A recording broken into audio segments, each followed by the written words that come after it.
Bismillah, walhamdulillah, wassalatu wassalam ala rasulillah, wa ala alihi wa sahbihi wa man wala. Brothers, sisters, friends, supporters, guests, assalamu alaikum wa rahmatullahi wa barakatuhu. Just 10 years ago, the concept of HHUGS was just that, an idea, a notion in the minds of a handful of young mothers in South London.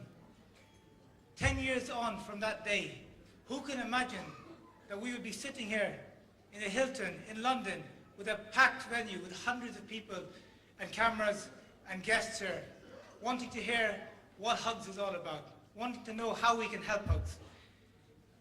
It is far beyond the dreams or the imaginations of any of those mothers 10 years ago. When I look down upon the crowd here and walking around, you see many faces. You see people who have been with us from the very beginning. You see people who have come on in recent years as they have become impacted by these anti-terror laws. And then we see many new faces, and we hope that all of you will be on this journey for the 10 years to come. It has been an amazing journey, no doubt. And I, for one, I feel blessed. I feel that it's an honor to be involved in this work. Even in the small, minute way that I can help, I feel honored that Allah has blessed me to do that. And that is with this type of work, with these type of families, you have given the opportunity, a unique opportunity to affect families in the most compassionate way, in the most unique fashion. You will not find any other charity like HHUGS. If you look through the Charity Commission's directory, you look through the Muslim pages, there's hundreds of charities doing all types of charity work, but nobody is doing the work that HHUGS is doing. I challenge you to find one other registered charity helping the families, the wives, the mothers, the fathers, the children of those impacted by the war on terror. Looking back on the last 10 years, we've had our ups and downs. Sometimes more downs than ups. We have been, like every other Muslim organization and charity, faced with trials, with tribulations. It's not just the usual ones we think about. Some of the ones that people sometimes forget is the fact that we have had to make this transition from a grassroots voluntary support organization and make that change to something more professional because of the increase in demand, because of the increase in regulation, because of the increase in families being affected. We've had to adapt to the climate. And alhamdulillah, Allah has blessed that and enabled us to do this. One of the biggest tragedies we had was in 2010, when our beloved brother, one of our former beneficiaries, who later became our spokesperson, Fahad Ansari, who you all know, may Allah have mercy on his soul, he tragically died in a motor accident. Fahad's death had a really, really adverse impact upon HHUGS. I think psychologically everybody was feeling down. Yet when we think about Fahad's example and what he did and how he actually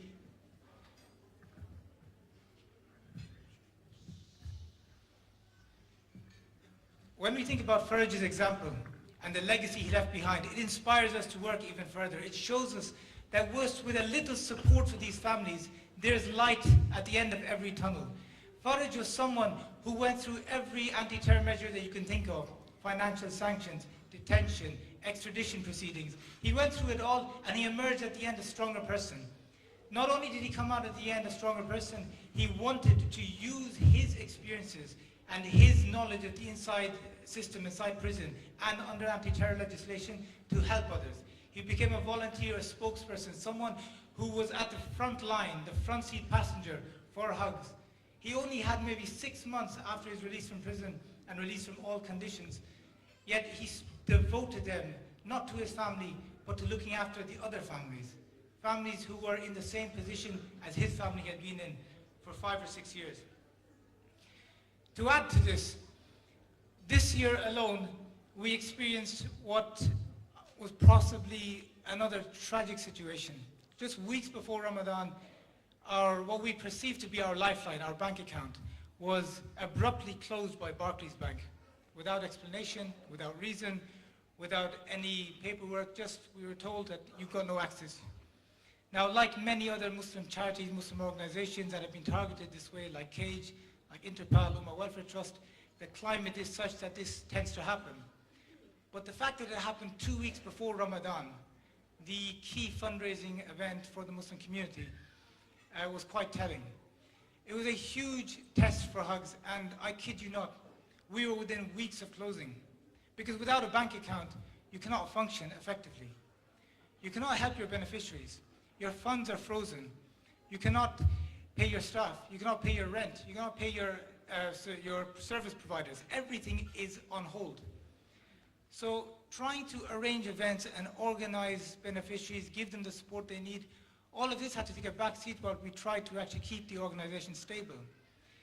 And although it was one of the most difficult periods in the history of HHUGS, it was without a doubt the most inspiring period as well.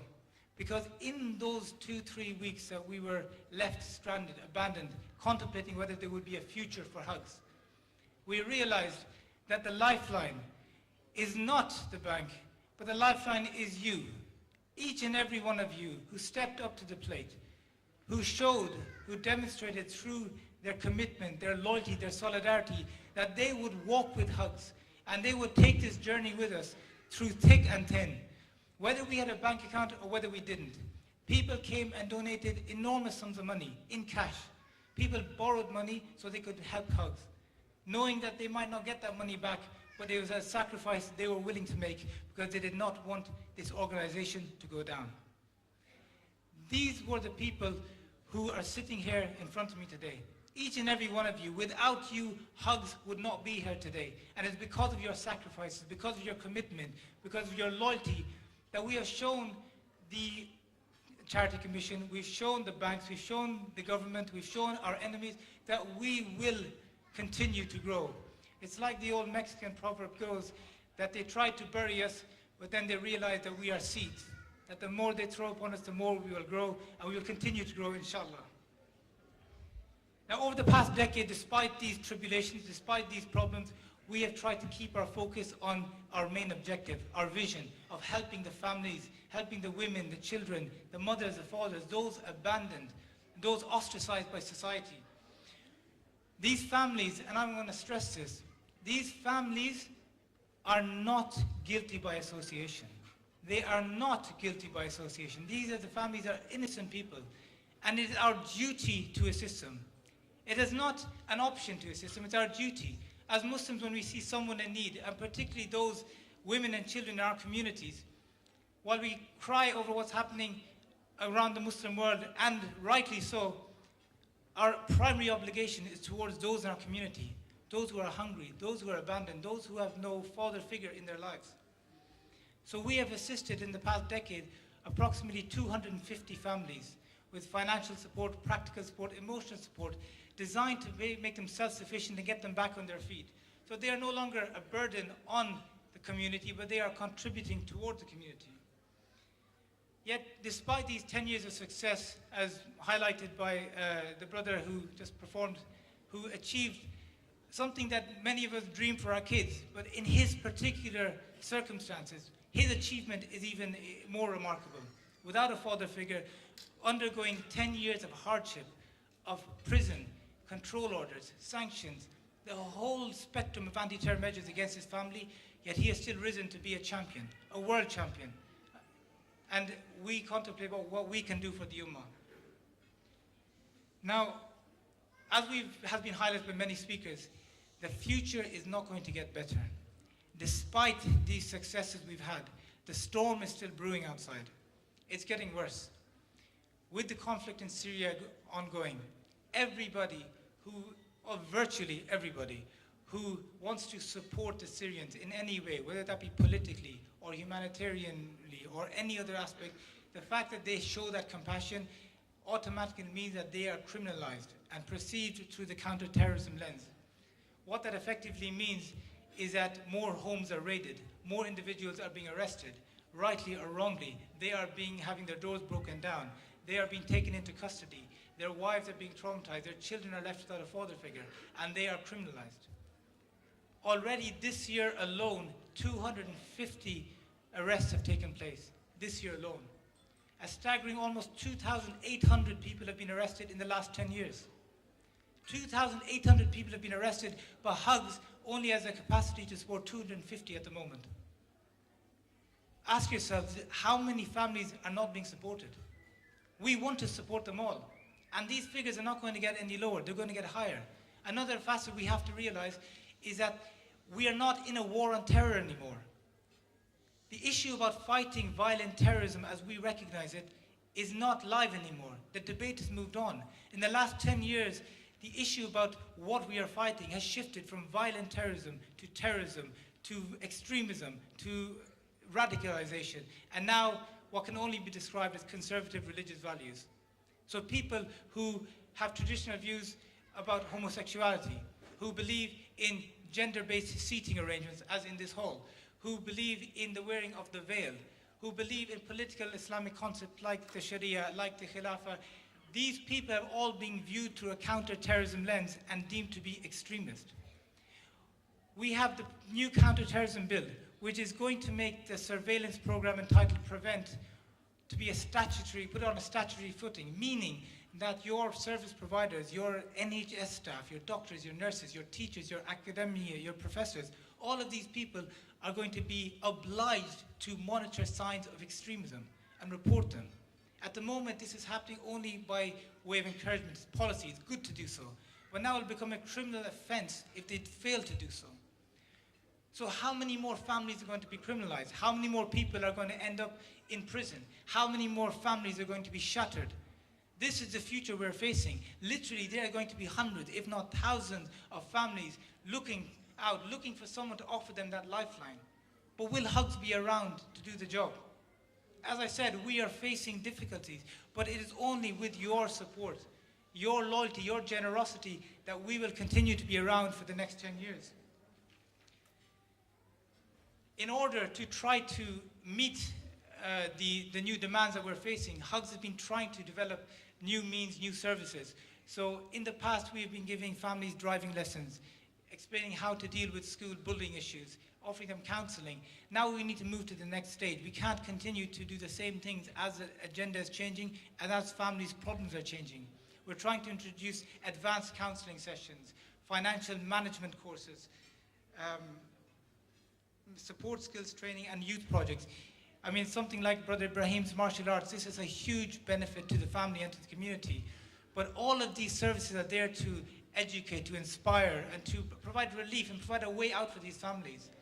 Again, we can only do with your support. Every single person in this room, I know, has been impacted or knows someone who's been impacted by anti-terror laws, which is why they are here today. In 10 years' time, we might need a much bigger venue, because the amount of people who are going to be impacted is going to be 10 times as big as it is today. 280 arrests this year alone. How many will be happening next year? If you break that down, 280 arrests or 250 arrests, that is one arrest every 1.5 days. So every day and a half, someone is being arrested for being deemed to be an extremist. There's 550 people in this hall.